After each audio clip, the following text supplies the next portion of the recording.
एक ऐसा शक्तिशाली देश जिसका इतिहास और अंदर का सच सबको हैरान कर देता है। आज से 1-2 महीने पहले ईरान इजराइल वॉर के दौरान ये देश पूरी दुनिया में चर्चा में था। खास करके हमारा इंडियन न्यूज चैनल में तो हर दूसरे न्यूज पे इस देश का ही खबर फैला था।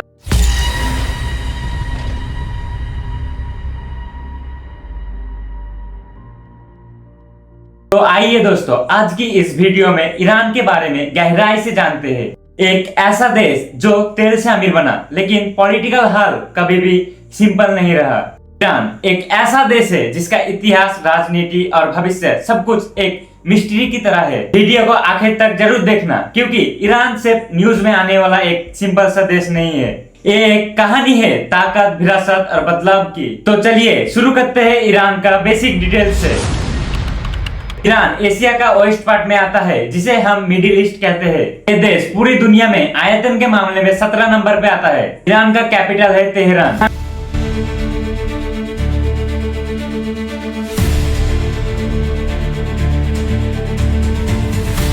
ईरान का टोटल पॉपुलेशन है लगभग 9 करोड़ और यहाँ का करेंसी का नाम है ईरानियन रियाल, जो इंडिया के करेंसी के मामले में बहुत ही कम है। इंडिया का 1 रुपया 487 ईरानियन रियल के बराबर है। देश का मेन लैंग्वेज है पार्सियन या फारसी। धर्म इस्लाम है, जिसमें से ज्यादातर शिया मुस्लिम है।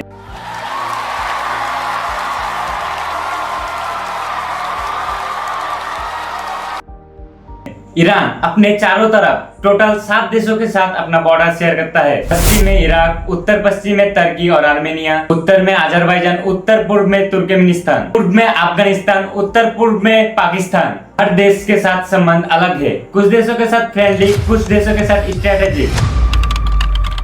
अब जानते हैं ईरान का इतिहास के बारे में। दुनिया का सबसे पुराना इतिहास में ईरान का नाम आता है। ईरान का इतिहास बहुत ही समृद्ध और पुराना है। आखामेनिड साम्राज्य जैसे महान साम्राज्यों का राजा दारियुस और कायरूस पूरी दुनिया में मशहूर है। अलेक्जेंडर द ग्रेट भी इस देश पर कभी कब्जा किया था। शताब्दी के बाद यहाँ इस्लाम आया। धीरे धीरे एक इस्लामिक कल्चर विकसित हुआ।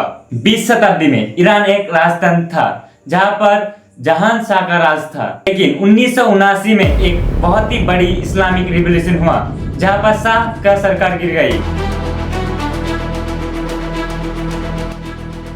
आयतुल्लाह खामेनी की नेतृत्व में ईरान एक इस्लामिक रिपब्लिक बना। से आज तक ईरान में एक रिलीजियस बेस्ड सिस्टम चलता आ रहा है।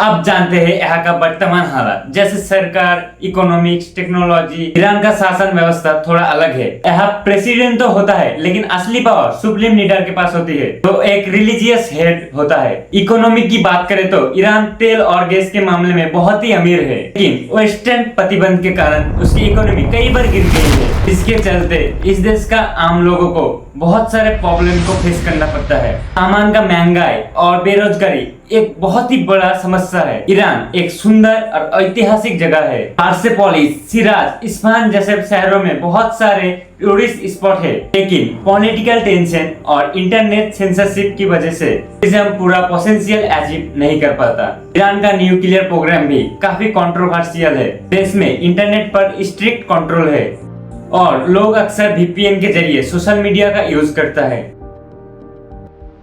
ईरान के सामने कई बड़े चैलेंज है। सबसे पहले है अंतर्जातिक प्रतिबंध, तो देश की इकोनॉमी को बहुत ही वीक बनाता है। यहाँ पर दूसरी समस्या जो देखने को मिलता है, हाईली एजुकेटेड लोगों को अपना आइडियाज एक्सप्रेस करने का फ्रीडम नहीं मिलता। मीडिया पर स्ट्रिक्ट नियंत्रण है और लोगों का पर्सनल राइट्स को भी काफी लिमिट किया जाता है। पॉलिटिकल ऑपोजिशन दबाया जाता है।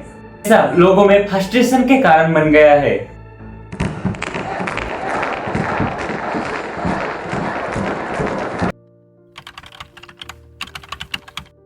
अगर ईरान अपना इंटरनेशनल रिलेशन को थोड़ा सुधारता है और वेस्टर्न देशों के साथ समझौता करता है, तो उसकी इकोनॉमी में बड़ा सुधार हो सकता है। यूथ एजुकेटेड है और नया आइडियाज रखता है। उनको मौका दिया गया तो ईरान एक मॉडर्न और पीसफुल देश बन सकता है। ईरान के पास प्राकृतिक संपदा है, जिसे यूज करके फ्यूचर में एक स्ट्रॉन्ग इकोनॉमिक बनाया जा सकता है। टूरिज्म भी एक बड़ा सेक्टर बन सकता है। पॉलिटिकल स्टेबिलिटी आए तो, लेकिन ये सब तभी मुमकिन होगा लीडरशिप समय के साथ बदलेगी और लोगों को अधिक फ्रीडम मिलेगी।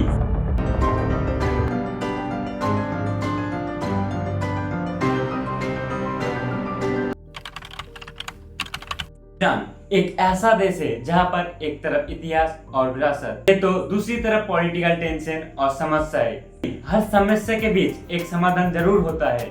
अगर अपनी यूथ इकोनॉमी और ग्लोबल पर काम करे तो वो मिडिल ईस्ट का एक लीडर बन सकता है। आपको क्या लगता है, ईरान बदलेगा? कमेंट में अपना विचार जरूर बताएं।